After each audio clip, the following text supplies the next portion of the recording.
nos ha tocado trabajar es el de las medidas que afectan al comercio y la inversión. Entonces, el capítulo habla de las medidas arancelarias, no arancelarias, servicios, inversión y algunas que son transversales. Entonces, voy a tratar de, en el tiempo asignado, hacer referencia a los principales hallazgos. Un primer punto que señalan es que la tasa arancelaria en nación más favorecida fue disminuyendo para el conjunto de productos, pasa el 2008 de un 6.6% a un 5.7% para el 2012. Eso se da tanto en líneas productos agrícolas como no agrícolas,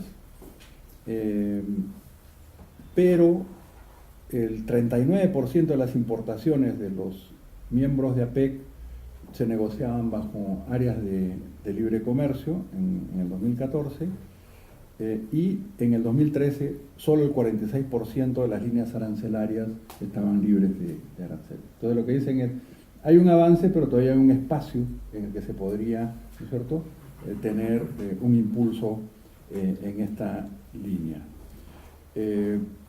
No es solo por la reducción de los bienes finales en cada uno de los sectores, sino porque permitiría también una participación mayor en las cadenas de valor mundial, ¿no? O sea, ese doble elemento es el que ellos señalan.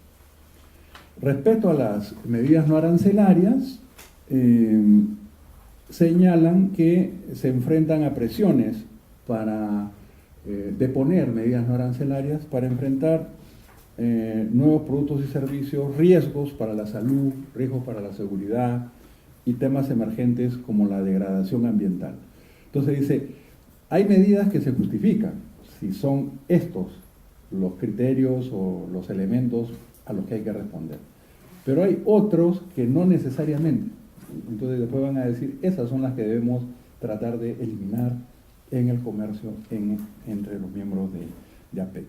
¿Por qué? Porque el número de medidas no arancelarias notificadas dentro de la APEC aumentó en un 68%.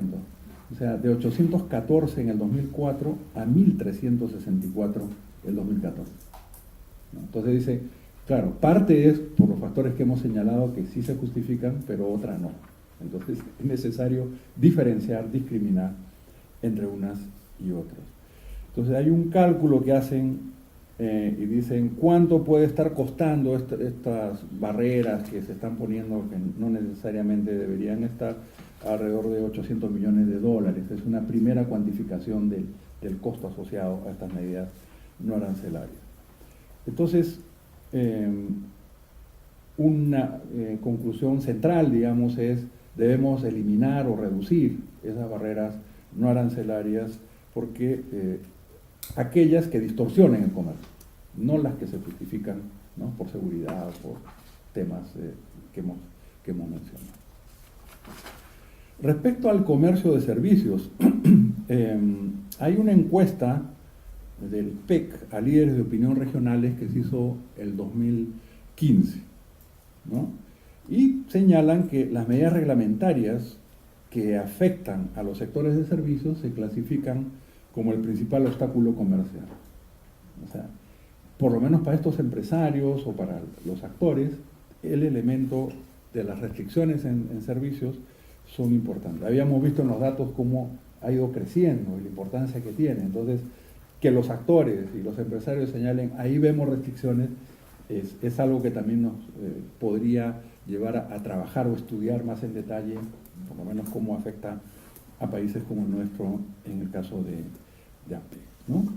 Entonces, hay una gran demanda. Yo no me voy a detener acá porque la doctora Santagadea presentó los datos, cómo han crecido, acá un poco vuelven a retomar eso, el rol que, o sea, las redes digitales cómo han reforzado esa internacionalización de servicios, tanto en la expansión de los mercados de servicios de outsourcing de productos empresariales, como el outsourcing de procesos de conocimiento. Entonces, por el lado empresarial por el lado de conocimiento, son las dos entradas que... Entonces, se plantea la necesidad de reducir los obstáculos al comercio de servicios que están planteando. Ahora, ¿dónde están esos obstáculos? En todos los sectores, pero en la mayoría de ellos se concentra en transporte, en servicios financieros y en servicios profesionales, ¿no? Entonces, también hay restricciones identificadas a la participación del capital extranjero, ¿no? También en todos los sectores, aunque la incidencia varía entre ellos, ¿no? Particularmente, ¿no? Se ponen en servicios que son de interés político estratégico para los gobiernos. ¿Cuáles? Servicios aéreos, servicios marítimos.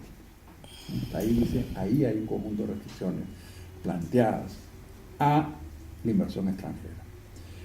También hay restricciones numéricas a la participación extranjera. En casi todos los sectores incluyen pruebas de necesidad económica, cuotas para proveedores, servicios cerrados a la prestación de servicios de capital extranjero, reserva de prestación de servicios a proveedores exclusivos o gubernamentales, ¿no? Entonces, ahí es otro tipo de barreras. Asimismo, las restricciones a la entrada temporal. ¿Dónde se identifican las restricciones a la entrada temporal? Sobre todo en servicios profesionales. Entonces, aquí, jurídicos, contables, bancarios, de seguros, allí hay restricciones a la entrada. Y en muchos casos, estos servicios están reservados para proveedores nacionales. O sea, los extranjeros no pueden ser, o no pueden participar en el sector. ¿Qué otras restricciones hay? Requisitos de localización, sobre todo en el servicio de transporte y distribución.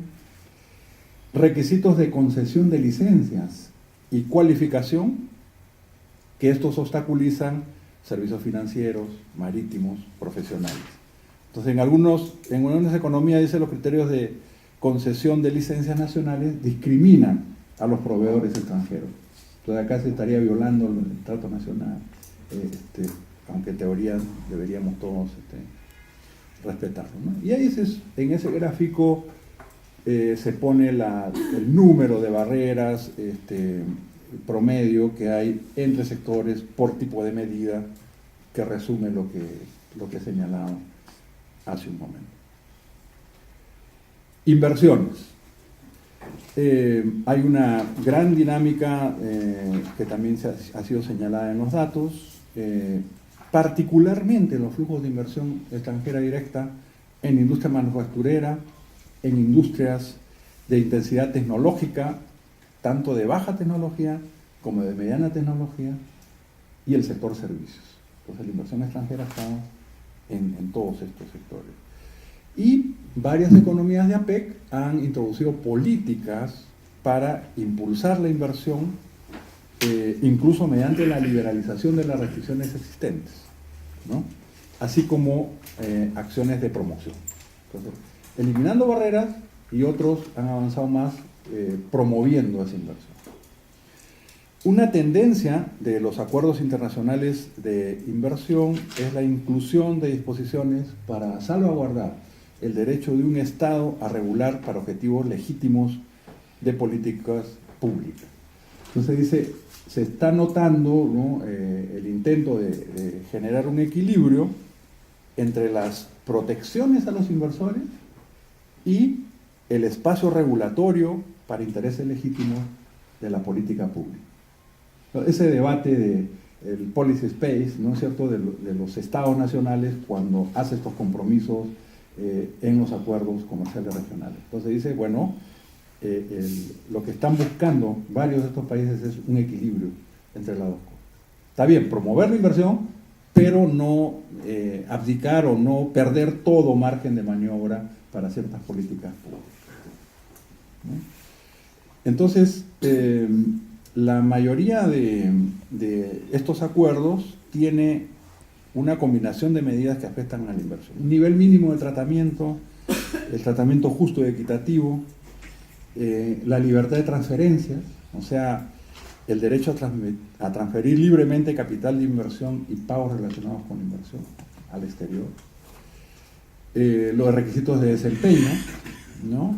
De contenido local, de rendimiento de las exportaciones, etcétera. La expropiación, hemos visto en varios de los TLCs el concepto no solo directo, sino expropiación indirecta, ¿no? La solución de diferencias Estado-Estado, inversor-Estado, y otras medidas que afectan a la inversión, restricciones a la propiedad extranjera, participación en sectores sensibles, explotación de recursos naturales. Entonces, digamos, hay políticas de promoción, hay políticas de restricción que han sido eliminadas en el comercio de servicios, pero permanecen una serie de trabas que podríamos abordar o buscar ir desmantelando paulatinamente, ¿no?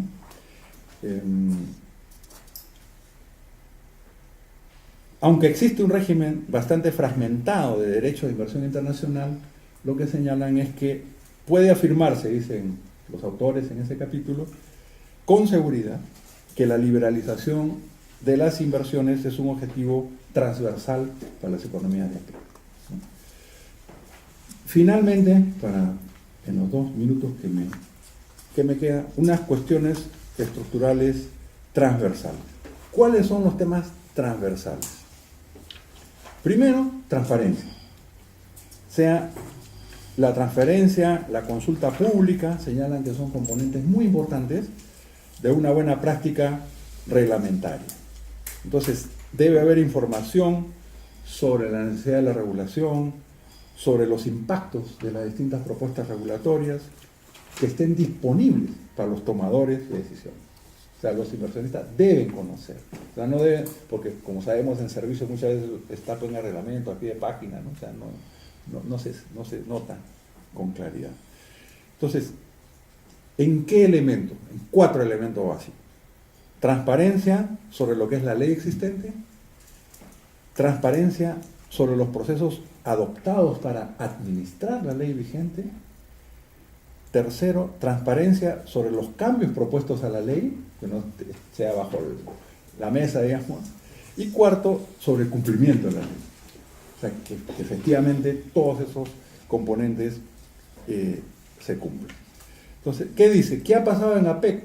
Han habido muchas iniciativas útiles, pero se pueden hacer más esfuerzos para fortalecer los principios y la capacidad de transparencia, porque eso va a permitir una mayor integración económica, regional, incluyendo el área de libre comercio que se está afectando, ¿no? Lo otro son buenas prácticas reglamentarias, ¿no? Buenas prácticas regulatorias, sobre todo en la facilidad para hacer negocios, cómo facilitar los negocios.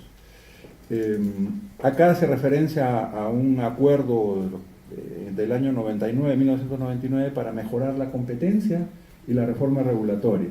Óscar hace un momento hablaba de las políticas de competencia y otros que son importantes de ver. Y señalaron allí 4 principios para guiar buenas prácticas regulatorias: la no discriminación, la integralidad, la transparencia y la rendición de cuentas. Entonces, esos componentes son muy importantes en ese sentido. Y el otro es el de la coherencia regulatoria. Es decir, porque hay una multiplicidad, como se ha señalado también, todos tenemos varios TLCs, varios acuerdos, y hay una diversidad. Entonces, dice, un área de libre comercio o acuerdos multilaterales o acuerdos profundos, como era el que se negociaba en el TPP, ¿no es cierto? Y otros, favorece la coherencia regulatoria. Los acuerdos de integración profunda la favorecen, y de esa manera se puede administrar el conjunto de reglamentos y el flujo de nuevas regulaciones. Entonces, los acuerdos de libre comercio, como el que se está planteando para APEC, la zona de libre comercio, pueden favorecer una convergencia, una mayor coherencia regulatoria. Entonces, las conclusiones, tanto a nivel mundial como en la región de APEC, los aranceles han disminuido, pero existe todavía un margen para avanzar. En segundo lugar, las medidas no arancelarias han aumentado, se han vuelto más comunes, o sea, esa es la contraparte, ¿no? Bajan los aranceles, aumentan las medidas no arancelarias, donde hay que hacer un esfuerzo sustancial. Incluso hubo un encuentro un acuerdo de ABAC, de los empresarios, quizás podríamos retomarlo después, que sugerían cómo reducir esas barreras no arancelarias. Entonces, quizás podríamos en el estudio de posterior identificar cuáles son, avanzar, ¿no? Y creo que podría ser un aporte interesante, dado lo que va saliendo en este estudio, ¿no? Y el comercio de servicios está por debajo del promedio mundial en porcentaje de exportaciones totales, pero ha ido aumentando, y allí también hay grandes restricciones que se tienen que desmantelar, porque se pueden desmantelar. En inversiones, cada economía PEC aplica su propio régimen de inversión y hay ciertas restricciones también identificadas. Por lo tanto, o sea, la conclusión central y común es que esto no solo afecta a la economía, sino a la población, a los consumidores. Si avanzamos en la zona de libre comercio, se va a poder avanzar en esta liberalización conjunta de las barreras que están limitando el comercio. Esas son las conclusiones centrales. Bueno, gracias. Muy bien.